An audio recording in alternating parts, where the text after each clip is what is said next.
మంత్రి ఉత్తమ్ కుమార్ రెడ్డి ఎమ్మెల్యే పద్మావతి రెడ్డికి రుణపడి ఉంటారని మాజీ సర్పంచ్ ఎర్నేని వెంకటరత్నం అన్నారు. పట్నంలో నవోదయ విద్యాలయం ఏర్పాటు చేసి ఆర్టీసీ బస్టాండ్ ఆధునీకరణకు నిధులు మంజూరు చేసినందుకు కృతజ్ఞతలు తెలిపారు.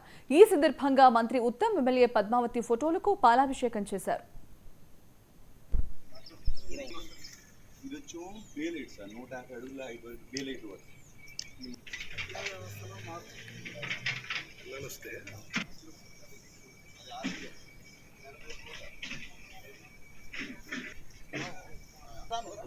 ఎంత కష్టపడుతున్నావు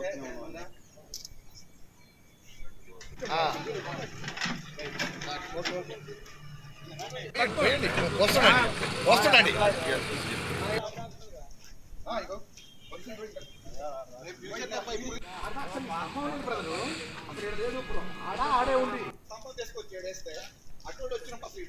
మొన్న కురిసిన భారీ వర్షానికి చెరువు పైతటి భాగంలో ఏమన్నా దెబ్బతిన్నాయని పరిశీలన చేసి రోడ్లు వేయి మరి ఇక్కడికి రావడం జరిగింది. మరి మేడం గారు కానీ మన మంత్రి ఉత్తమ్ కుమార్ రెడ్డి గారు కానీ కోదాడ నియోజకవర్గానికి అధిక నిధులు తీసుకొచ్చి అభివృద్ధి చేయడానికి వారి వంతు వారు కృషి చేస్తూ ప్రజలను కూడా భాగస్వామ్యం చేస్తూ జరుగుతుంది.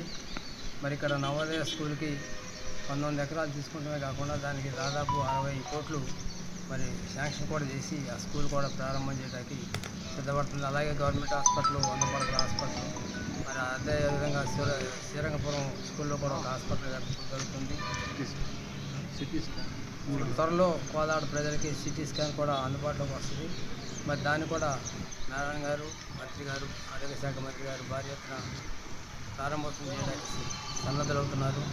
మరి ఎన్ని ప్రజలు కూడా దృష్టిలో పెట్టుకోవాలి. గతంలో చేసిన ఎమ్మెల్యేలు ఎన్ని కోట్లు తీసుకొచ్చారు, ఎంత అభివృద్ధి అయింది, ఇప్పుడు వచ్చిన ఎమ్మెల్యే ఎన్ని కోట్లు తీసుకొస్తుంది, ఎంత అభివృద్ధి అవుతుంది అనేది మనం ఆలోచించుకున్నట్టయితే వ్యక్తిగతంగా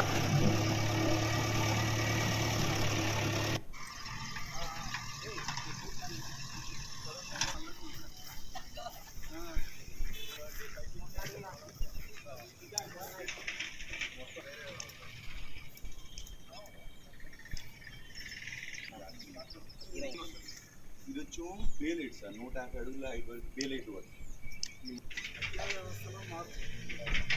నమస్తే.